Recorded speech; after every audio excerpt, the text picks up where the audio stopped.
How's it going, everyone? Welcome back to the Discus Lariat Collective podcast. I'm your host, Warren, here with Glenn and Daryl. Today, we're going to bang out another top 5 list. Before we get into it, though, if you're watching on YouTube, give us a like, subscribe, and you leave a comment then. Let us know what you thought of this video.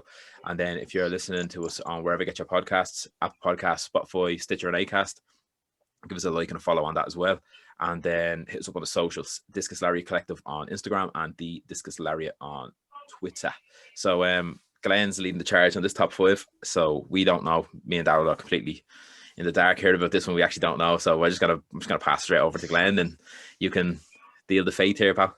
So, as a follow-up to the previous video where we asked each other and commenters to comment on their top 5 favorite tag teams alongside their favorite tag team that was made up of 2 single stars, now we're going to find out what your top 5 breakout of a tag team would be.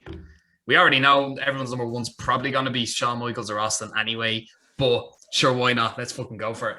So, Warren, pretty good. Yeah, take us there. Top 5 breakouts from a tag team. Right, me number 5. Yeah. I'm putting this person. You're gonna be like, "What? That doesn't make any sense." But I'm gonna do it anyway because he made something bigger, right? So, go on. My number 5 is Devon Dudley. Okay. Yeah. Because when the Dudley boys broke up and they got drafted, and Devon then was doing Reverend Devon, he brought in Deacon Batista from OVW, who obviously went on to become Batista. Yeah. But if it wasn't for, say, Deacon Batista, you wouldn't have Evolution. Then you wouldn't have the Animal Batista. Do you know what I mean? And that all kind of came from Devon Dudley, I feel. So that's a good one. I'm gonna go with Devon Dudley for number 5 there. Anyway. Okay. Number 4, I will go with. Oh, I was gonna say one, but I actually want them slightly higher. So number 4, I will go Booker T. Good. After Harlem Heat and stuff like that, he obviously became a single star. Near the tail end of WCW, he had obviously some big runs though, like middle WCW around '99, I think, as well, with the US title and TV title, I think.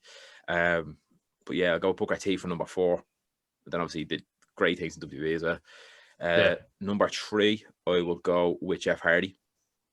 Nice. I think obviously he had a bit of a he went straight into big programs anyway with the likes of Taker and stuff, obviously, but obviously it wasn't until he came back, I think, a second or third time at WWE when he kind of finally got the World Championship. But again, he still had some great runs, IC title runs. He had a European Championship run as well. Some great feuds as well. Then he obviously did a lot of stuff in TNA, which is pretty cool. So he'd be number 3. Let me see. Shawn Michaels is going to be number 1, but I'll get into that now in a sec. But number 2, I don't want to go with Stone Cold. I want to try to think of something else. So in terms of a break of a tag team, I will go with Bret Hart as number 2. Nice. Because obviously he became the excellence of execution, this, that, and the other. Went on to win the World Championship a few times as well. Yeah, it's kind of a no-brainer as well. And then number 1, then has to be Shawn Michaels. 1, he used to be favorite wrestler. 2, literally, it's kind of an iconic moment, I suppose, now, throwing Marty Jannetty through the barbershop window. Yeah, and it literally, it's the definition of right tag team, boys. And then one just went whoom, and that one who went to the sky obviously was Shawn Michaels, the one who went tits up and ended up apparently murdering people and stuff. He always posts on his Facebook. I'm not sure if he's are friends with him. He's a weird bastard, that Marty Jannetty chap. But definitely a strange one, all right. Definitely a strange one. So I'll go with Shawn Michaels, me number 1. So. Nice one. I like it. Yeah. Okay. Hot seat for you, buddy. Hit me with it. I'm going to stay away from the Stone Cold and Shawn Michaels. I'm going to keep them out of it. Good man. Okay. Let's see. Yeah. So I'm going to go with 5. I'm going to go with Scott Steiner. Oh, yes. Nice. Yeah. So, yeah, he's been in WCW, WWE, and TNA as well. So he's after going across 3 promotions and he's after being pretty successful. So I'm gonna go with him. Number 4, I'm gonna go with Kevin Nash. When he was Diesel, when he broke away from Shawn Michaels. So he went on to be the front of WCW. Yeah. So gonna have to go with him. Number 3, Booker T. Yeah.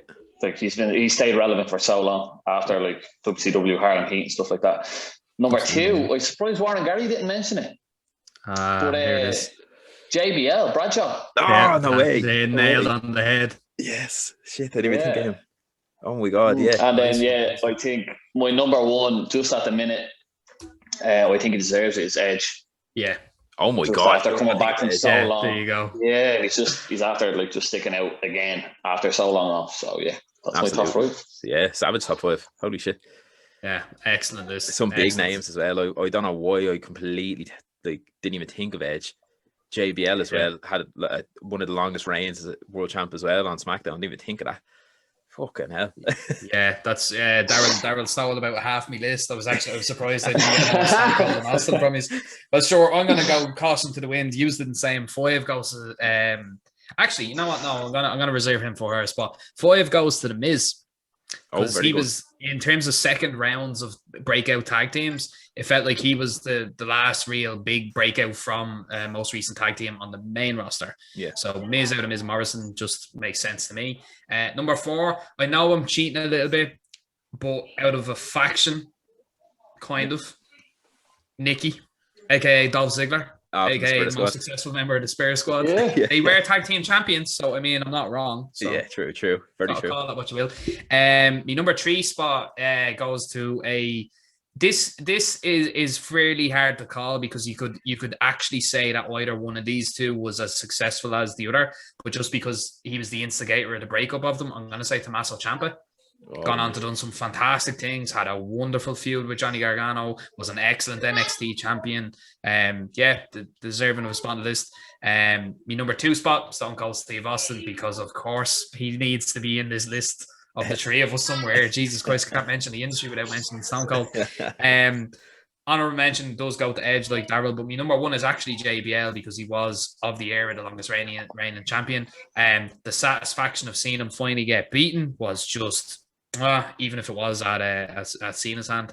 And that match with Eddie Guerrero, need to say more. Yeah, Judgment Day 04. Gruesome stuff. Brutal. Yeah, I think that broke the Muta scale for bloodiness anyway, that match. That was insane. Yeah. That whole feud, Eddie Guerrero was great in fairness. Phenomenal, Another honourable mention has to go to Shelton Benjamin. Oh shit, yeah, there's another one. Yeah, wait, there's actually so many. There's actually so many. Huge amounts of them. Yeah, Shelton Benjamin had a hell of a run in 04, 05 Raw as well. My God, you tune in just see him, like you literally would. Yeah. Like that fucking spot with him and Michaels in their singles match, like good God Almighty, like he was doing it before you were getting kip up fucking RKOs with Rollins on Mania, like he was doing that shit long before. Like, so good shout, Daryl. Any honourable mentions from you, Aaron, that weren't already thrown into the shout? Fire.